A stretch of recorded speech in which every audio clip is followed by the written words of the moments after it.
And what's up sa inyong lahat mga chong? Good afternoon, good afternoon. Yes sir, Inchong TV muli ang inyong lingkod. So eto, hindi tayo gagawa ng Lala Move serye. Dahil ang video natin for today is tutorial about Lala Move mga chong. So dahil sa may nagre-request sa atin, actually marami na talagang nagre-request sa akin ng mga subscriber natin. So sabi nila, pwede daw ba akong gumawa ng isang Lala Move tutorial para sa mga baguhang Lala Move riders, di ba? So eto, gagawa tayo mga chong. So sana ay maging magandang kalabasan kahit walang screen record. Wala kasing screen record dito sa cellphone ko, hindi siya gumagana mga chong, pero gagawa natin ng paraan. Alright, so samahan nyo ako sa araw na ito mga chong sa pagtuturo. Alright, so hahanap muna ako ng pwesto dito sa may Commonwealth. So ipapakilala ko sa inyo ang application ni Lala Move, kung paano siya gamitin, steps by steps. Tapos bibigyan ko na rin kayo ng mga diskarte at mga tip, 'di ba? Yung mga natutunan ko sa Lala Move, syempre. I-share ko yung mga konting kaalaman ko lang sa pagla-Lala Move, 'di ba? Alright, so harap muna tayo ng pwesto. Let's go. So eto mga chong, ituturo ko na sa inyo ang paggamit ng Lala Move driver application, no? So first of all, syempre dapat naka-on yung ating data, tapos naka-on din yung ating location. Yan, dapat naka-always on yan mga chong ha. Open na natin ang Lala Move driver app. Yan. So dito muna tayo sa baba. Yan, meron dito 5. 1, 2, 3, 4, 5. Meron dyan pick up. Yan, mamaya pag naka-on duty na tayo, dyan lalabas yung mga bookings papasok sa pick up. So yung katabi niya, yung dito sa record, ayan mga chong, record. Yan, dito mo naman makikita yung tatlong kategory rin, yung ongoing, yung completed at yung canceled. So lahat ng bookings na nakuha mo o na natanggap mo mga chong, na complete mo o na cancel mo, dito lahat yan papasok. Pag may bookings ka na mga chong, dito kagad papasok yan sa ongoing. Refresh mo lang siya yan dyan. Pag wala, refresh mo lang siya dyan. Dyan mo makikita yung ongoing mo na order, kung may na-accept ka na. Dito sa baba mga chong, yung sa record. Tapos yung katabi niya naman sa taas mga chong, completed. Yan, dyan yung mga na-complete mo na na-order. Pag kunyari marami ka nang na-complete na bookings, dyan na siya lalabas sa record na yan, completed. Yan. Tapos yung sa dulo naman, yung pangatlo, ito naman yung sa canceled. Yan, dyan mo makikita yung mga order na na-cancel. Halimbawa, customer yung nag-cancel, katulad nito, user canceled. Tapos meron din yung driver canceled dyan, ito driver cancelled. So yung cancelled na yan, self-cancelled ko yan mga chong, yung driver cancelled na yan eh. So sa kanya na problemahin yan pag yung may aberya yung bookings nyo, diba? So yan. Tapos next naman natin mga chong, yung dito sa pangatlo sa baba, yung wallet naman. Yan. So dito sa wallet mga chong, dito magbabawas si Lala Move ng 20% na commission niya sa bawat completed na orders o bookings. Kung may na-complete na kayo isang bookings, kunyari yung pamasahe niya ay 100 pesos, so yung commission ni Lala Move doon ay ibabawas na dito. So bali 20 pesos yung commission ni Lala Move sa 100 pesos. So dito siya magbabawas. So dapat panatilihin nyo lang na merong laman itong balance nyo, yung wallet. Kasi pag nag-negative yan mga chong, hindi ka na makaka-swipe ng bookings na cash. So yung makukuha mo lang na pwede mo i-accept is yung mga wallet na bookings. So dapat lagyan mo lagi ng top up yan. Yung sa akin 24 na lang. So ipapakita ko naman sa inyo paano mag-top up. So i-click lang natin to mga chong ha.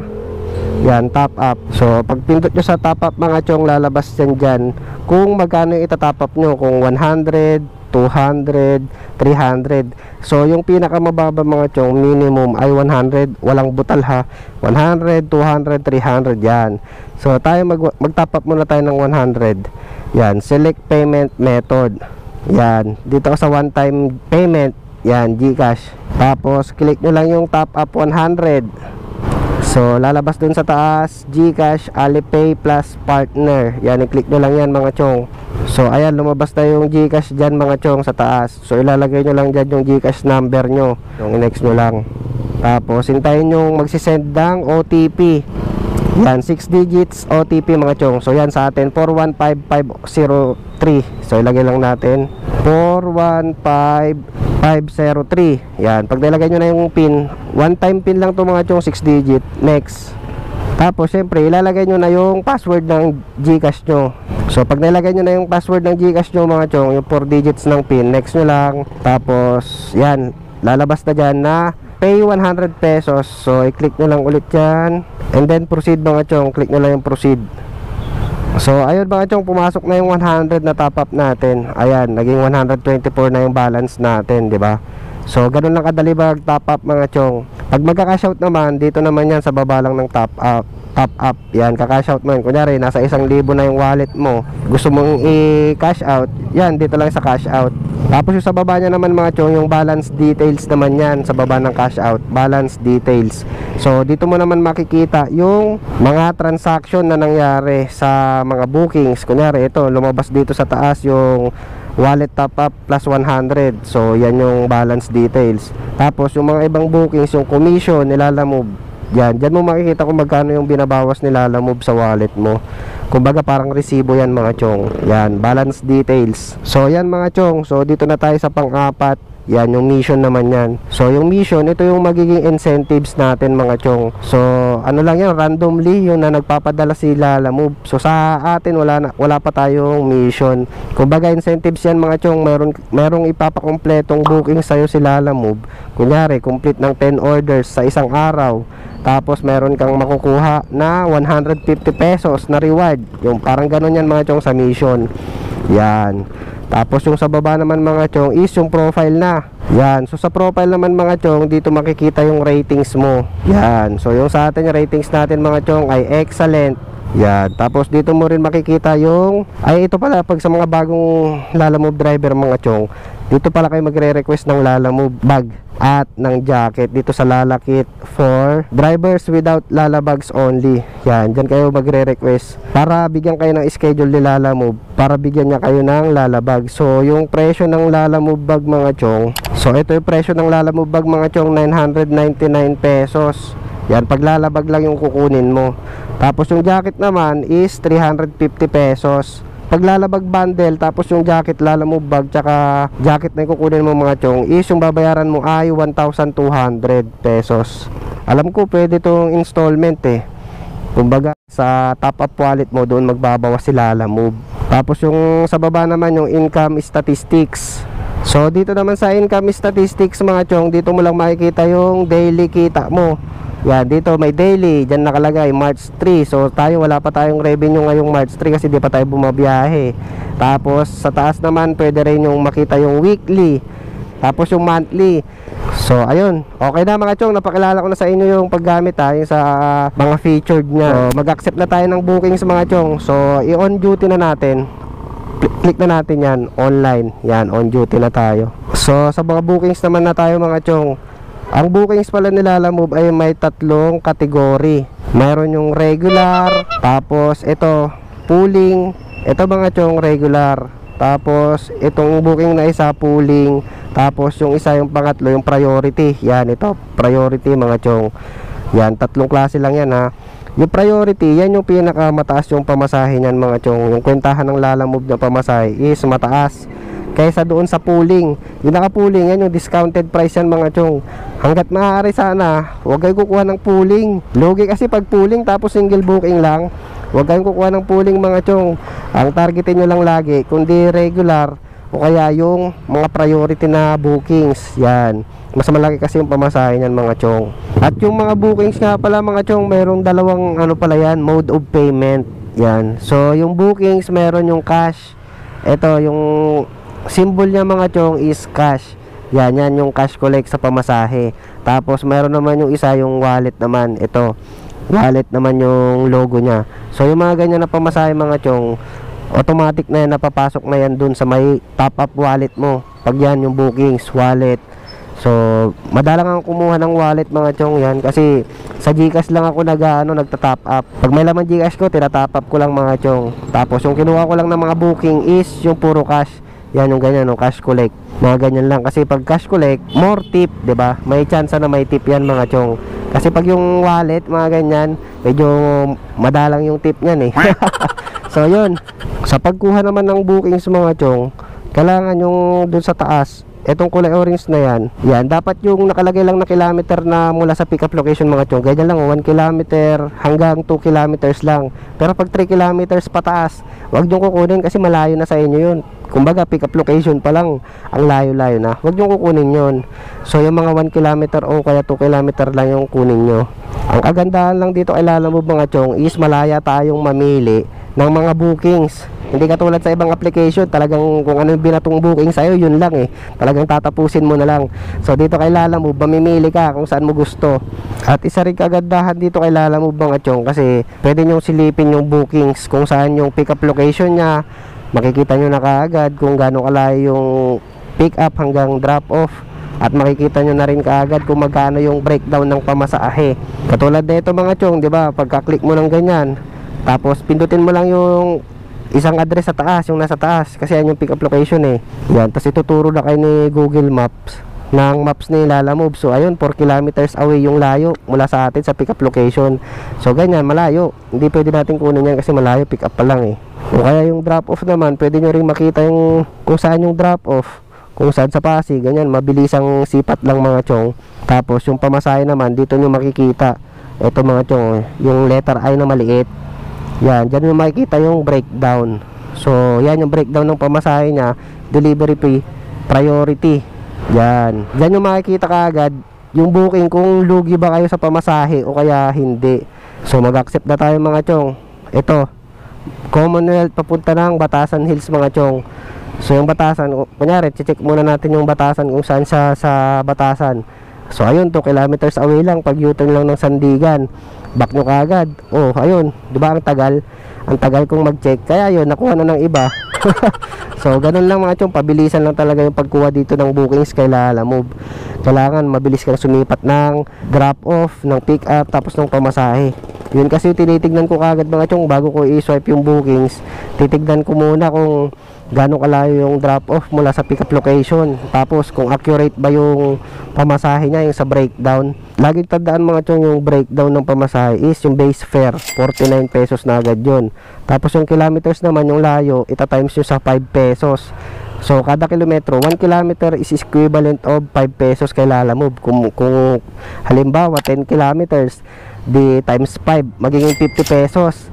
Tapos plus 49 na base fare, so dapat 99 pesos. Tapos i-compare mo naman ngayon doon sa sa bookings, kung 99 pesos ba yung pamasahe o kaya mas mababa, para doon mo makikita kung lugi sa pamasahe yung isang bookings, di ba?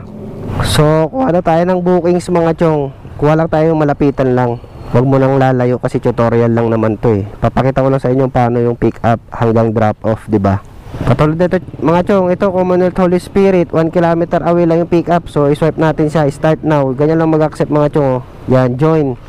So yan, hintay mo lang yung seconds kung sa'yo ba mapupunta yung bookings. So ayun, sa atin napunta mga chong. So ito na, meron na tayong first booking. Kunyari na-back nyo yung booking mga chong, hala nasaan na. So huwag kayong matataranta mga chong, kasi dito nyo lang ulit makikita yan sa may record, dito sa baba. Yan, click nyo lang yung record.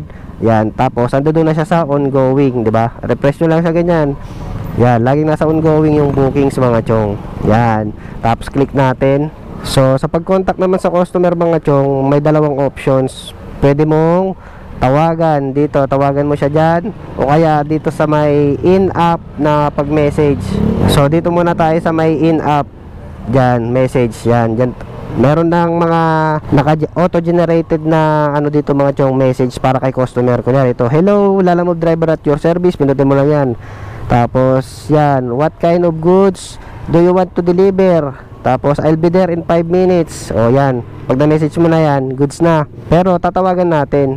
So tatawagan natin yung customer, yung nakasulat sa baba mga chong na call customer. Yan, pindutin lang natin kaagad dyan. Yan, tapos tawagan natin yung customer. Yan, tanungin muna natin kung ano yung papapick up nila. Hello po. Hello, good afternoon po. Ako po yung sa Lalamove sir, yung pipick up sa Commonwealth Market. Yes po. Opo, tanong ko lang sir kung ano po yung kukunin ko doon. Foil. Foil po. Okay. Sige sir, puntahan ko na po. Salamat sir, bye bye po. Bye bye po. So ayun mga chong, pag na-confirm nyo na yung papadeliver ni customer, pipindutin nyo naman ng next is itong arrow sa taas. Yan. Itong unang arrow sa taas mga chong, didirekta na kayo dyan doon sa may pick up location. So yan, click muna natin yan. Tapos direkta na tayong ituturo doon sa may pick up location. So sa may harap tayo ng Commonwealth Market pick up mga chong. So 1 minute lang travel time mga chong, 550 meters. Yun lang yung layo natin mula sa pinagtambayan natin papunta ng pick up location. So puntahan muna natin tong pick up location natin mga chong. Let's go. So ayan mga chong, nandito tayo sa may Angel's Burger. So tawagan natin yung contact person dito sa pick up. So pagtatawagan naman natin mga chong, pipindutin lang natin yung dito sa taas ulit, yung telepono na logo. Tapos lalabas ulit sa baba mga logo na i-contact natin. So pipindutin na natin yung nasa pangalawang number, itong logo ng telepono sa baba. Sa gitna pala, sa gitna. Kasi ito na yung contact person ng pick up location. Ito yung pick up, ito yung drop off sa baba. So ito muna sa pipick upin natin. Sa pick up location itong nasa gitna. Tawagan muna natin mga chong. Sabihin natin nandito na tayo sa pick up location. Hello po, magandang hapon. Lala mo po pick up po, boss. Andito na po ako sa may Angel's Burger po, sa harap ng Commonwealth Market. Wait lang ha. Opo, hintayin ko na lang po kayo dito. Salamat. A few moments later. Lala mo boss? Oo. Kay Sir Eco. Ito po, okay. Yung pamasahe doon na lang sa drop off. Okay, salamat bossing. Pag nakuha nyo na yung items, isuswipe nyo lang siya. Yan, arrive pick up point. Swipe mo lang siya sa left, ay papunta sa right. Tapos add photos. So pipicturean mo yung items na nakuha mo mga chong. Yan, so picturean natin. Plakak. Yan. So hindi na sila kakasya, kaya dito na lang siya sa harap. So mga plastic lang naman to mga chong. Yan, dyan. So pag napicturean nyo na mga chong, i-click nyo lang yung check. Yan, check. Tapos confirm loading. Yan. Tapos proceeding na kayo sa drop off mga chong. So makikita nyo na kagad dyan yung mapa. Ituturo na kagad nilalamove yung mapa papuntang drop off. So yung drop off natin mga chong ay 3 kilometers away. Bago tayo pumunta dyan, pwede rin natin i-click yung navigation. So yung navigation mga chong, yung arrow, yung pipindutin na natin, siyempre yung nasa baba na, para dalhin na tayo sa may drop off. Ito nasa baba. Yan, i-click lang natin yan mga chong. Tapos direkta na tayong dadalhin doon sa may drop off. Start. Yan. So ayun, mayroon tayong travel time mga chong na 8 minutes, 3.1 kilometers. Commonwealth going to Holy Spirit lang to mga chong, malapitan lang. Tapos yung pamasahe nito ay 58 pesos yung pamasahe mga chong. So paano? Kita-kits na ulit tayo sa drop off mga chong. Didiretso na natin to doon. Let's go. So ayun, dito na tayo sa JT mga chong. So pag nandito na tayo sa drop off mga chong, kahit hindi na siguro natin tawagan si customer, lalo na pag yung pin is tama naman, accurate siya, di ba? So ang gagawin natin, ipapasok na natin itong mga items. Tao po. Full. Yan. Lalamove sir? Yeah. 58? Opo, 58 pesos lang bossing. Yeah. So pag nandyan na mga chong, i-arrive na lang siya. Tapos yes, drop off now. Picturean natin. 58 pesos sir. Yun, picturean ko na lang sir. Thank you po. So yun, pag na-drop nyo na mga chong, pipicturean nyo lang yung items o kaya yung establishment, ganun. Tapos pindutin nyo lang yung check. Confirm delivery. Ang next na, unloading completed na. Swipe lang ulit. Tapos confirm completion. Tapos yan na yun mga chong, okay na. Nakapag-complete na kayo ng isang bookings. So itong give review naman, kahit wag na kayo magbigay ng review, magre-review lang ako mga chong pag yung isang bookings na nakuha ko is ayoko nang maulit na mag-deliver sa kanila, kumbaga ganun, para maiwasan nyo na hindi na pumasok sa inyo yung bookings nila sa susunod. Mag-bigay ka lang ng 1 star mga chong. Yan, pag nag-rate ka ng 1 star, nirate mo si customer, lahat ng bookings niyan yung nag-book dito hindi na papasok sa'yo, kumbaga naka-block na sila sa'yo. Yan. Pero tayo, hindi natin iwa 1 star, kumbaga hindi na tayo magre-rate. Yan. So nawala na siya sa ongoing mga chong, kasi nandito na siya sa may completed. So yan, yung malinis natin sa 58 pesos mga chong ay 46 pesos. So ganun lang mga chong, ganun lang kadali ang pagdi-deliver kay Lalamove, di ba? So sa unang tingin parang madali lang mga chong, no? Pero pag nasa actual ka na, kasi pag nasa kalsada ka na, lalo pag traffic, napakahirap mag-deliver mga chong. Kaya dito sa larangan ng Paglalalamove, talagang dapat masipag ka dito, dapat matyaga ka, tsaka dapat mahaba yung pasensya mo, lalo na pag traffic. Tapos may mga customer pa na nagmamadali. Dapat talaga mahaba yung pasensya mo dito mga chong. So kung gusto mo namang kumita, syempre yung kikitain mo ay nakabase lang din sa sipag mo. Kung masipag kang bumiyahe, masipag kang bumakbak ng bumakbak, syempre doon ka mas lalong kikita, di ba? Pero kung papitiks-petiks ka lang naman, syempre asahan mo yung kita mo, ganun lang, hindi ganun kalaki, di ba?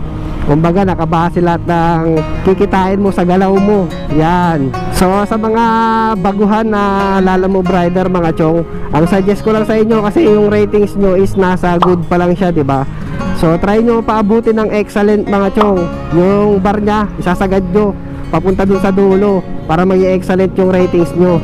Kasi dito sa Lalamove mga chong, palakasan ng bookings dito. Ay mali, palakasan ng account pala. Kung malakas yung account mo, yan, malabo kang mag-leave disorder. Kasi kung mababa yung ratings mo mga chong, madalas ka dyan na ma-leave disorder. Kunyari may inaccept kang bookings, swipe mo, tapos magka-countdown, tapos biglang magne-never give up sa'yo. O kaya, basta hindi mo makukuha. Kumbaga ganon, leave disorder, parang ganon mga chong. Kasi mababa yung ratings mo. So yun yung number 1 na suggest ko habang bago ka pa lang. Pilitin mo na maabot mo yung ratings na excellent. Para mangyari naman yun, dapat iwasan mong mag-cancel. So dapat ng lahat ng bookings na kukunin mo dapat sureball. Kumbaga dapat may kukumplit mo. So para tumaas kagad yung ratings mo mga chong, ang gawin mong mga bookings, yung mga kuhanin mo yung malapitan lang. Kumbaga yung gurami bookings. Kasi kada complete mo ng booking mga chong, magre-reflect kagad yan doon sa mga medyo matagal nga lang doon sa ratings mo yung sa bar para maging excellent siya. Basta ganun lang siya mga chong, i-focus mo lang siya sa goal mo na maging excellent yung account mo. Kasi sa akin excellent yung account ko mga chong kaya kada swipe ko ng booking is laging napupunta sa akin. Madalang yung leave disorder mga chong, promise yan, subok na yan. Kasi excellent yung ratings ko. So tinaga ko rin yung ratings ko na maging excellent mga chong. Dati rin itong naging fair at naging good, kaka-cancel dati.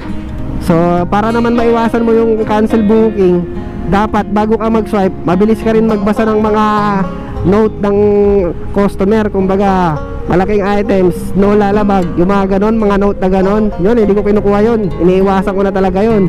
Lalo yung nakalagay note, cake po ito, yan, iwasan mo rin yung bookings na ganon. Tapos iwasan mo rin muna yung pa-abono service, lalo na yung mga 7-Eleven.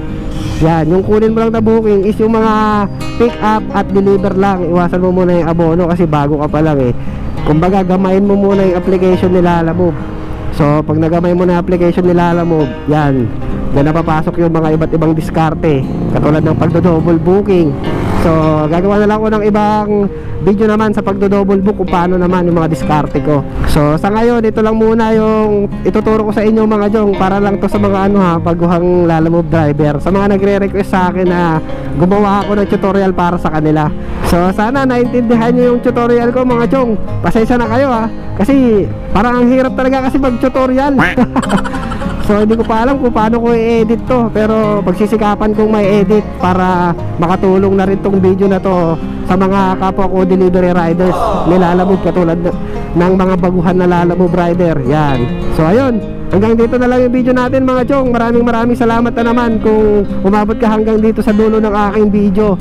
So please like, comment, and share lang mga chong. So wag mong kakalimutan na magdasal palagi mga chong kada babiyahe ka, na sana lagi kang safe na makauwi ng bahay, di ba? Alright, so this is Insyong TV once again, ang inyong lingkod. Laging nagpapaalala na ang tunay na finish line ay laging nasa ating mga tahanan. So keep safe and drive safe sa lahat mga chong. Mag-iingat lang lahat palagi. Alright, Insyong TV signing off. See you again next vlog. Bye bye. Sheesh. Laban lang, grind lang ng grind mga chong. Let's go.